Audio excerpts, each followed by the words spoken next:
For this next part, what I would like you to do is I would like you to do an actual experiment. So get some coins and a dice, and I want you to do this experiment.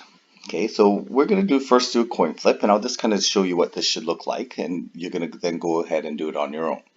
So you're just going to generate an experimental probability. Okay, so we have to actually flip coins to get an experimental probability. So our probability of getting heads, our theoretical probability, we should be thinking of it as 1 over 2 or 50%. Okay, so what I want you to do is actually flip some coins. Okay, count the number of heads and tails. So as you get a heads, I'm going to make a mark here. I got a heads, heads, heads, tails, heads, tails, tails, heads, heads, heads, heads, tails, tails, tails, heads. And we're just going to make a tally as we do our experiments. And I want you to do this, well, how many times should we do this before we get an accurate probability? Well, to get the precise probability, we could do it an infinite number of times, but that's impossible. So essentially the idea is that the more times the better. So I want you to do at least 20 flips and do a tally. And then once you've done your tally, I want you to count the frequency. So I have 9 and 6. And then I want you to calculate the probability of heads. So the probability of heads is going to be the number of heads divided by the total number of outcomes. So in this case, I have a total of 15 here. And the probability of tails then would be the number of tails divided by the total number of outcomes. Okay, so now obviously this is not an accurate result because I was just kind of making this up as we went. But this is what I would like you to do. This is what you should end up with. But I want you to actually go ahead and flip some coins and do this.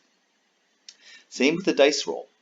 Okay, so this is a dice roll of 2 dice, and you're going to add up the sum. So you're going to roll the dice. Okay, so I got 6 and 1, so I have a 7. So I'm going to make a tally for 7.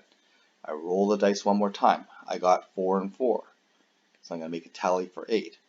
And I want you to do this at minimum 20 times. And we probably should do more than 20. So probably, if you have the time, I want you to do like maybe 50, even 100 if you have the time to do this. And do a tally chart. And once you do your tally, so let's say my tallies look like this.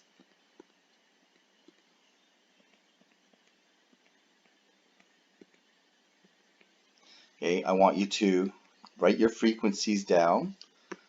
Okay, count it up, write your frequencies down here. Okay, dot, dot, dot, dot, dot, dot. And I want you to work out the number of times we're going to actually focus on getting a sum of 7. Okay, so it could be 6 and 1, 4 and 3, 3 and 4, etc. So we want to get the number of 7s and count up add up this frequency, add up this whole line, and this will give us a total number of rolls that you did. Okay, now it doesn't have to be some nice even rolls. If you get nice even rolls, that's nice, but it doesn't have to be. But then taking this ratio, okay, this is our probability ratio. Probability sum of 7. We're going to take the ratio of the number of 7s we got to the number of rolls, and we're going to write our probability. So this is P. This is number of 7s,